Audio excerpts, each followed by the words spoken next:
कहानी किसान और उसकी फसल की कीमत। एक छोटे से गांव में रामू नाम का एक मेहनती किसान रहता था। उसके पास थोड़ी सी जमीन थी, लेकिन वह पूरे दिल से खेती करता था। हर साल की तरह इस साल भी उसने अपनी फसल को बहुत मेहनत से उगाया। दिन रात खेत में काम किया, समय पर पानी दिया और कीटों से बचाया। जब फसल पककर तैयार हुई तो रामू बहुत खुश था। उसे उम्मीद थी कि इस बार उसे अच्छी कीमत मिलेगी और वह अपने बच्चों की पढ़ाई और घर के खर्च अच्छे से चला पाएगा। लेकिन जब वह अपनी फसल लेकर मंडी गया तो व्यापारियों ने बहुत कम दाम लगाए। रामू का दिल टूट गया। उसे लगा कि उसकी महीनों की मेहनत की कोई कीमत ही नहीं है। वह उदास होकर घर लौट आया।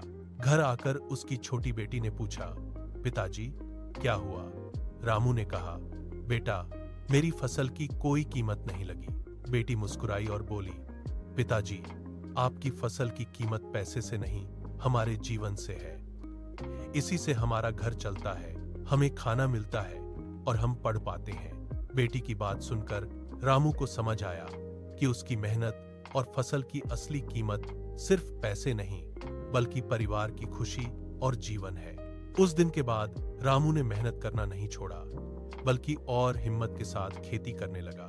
सीख: किसान की फसल सिर्फ अनाज नहीं होती, बल्कि उसके परिवार की उम्मीद, मेहनत और जीवन की असली कीमत होती है।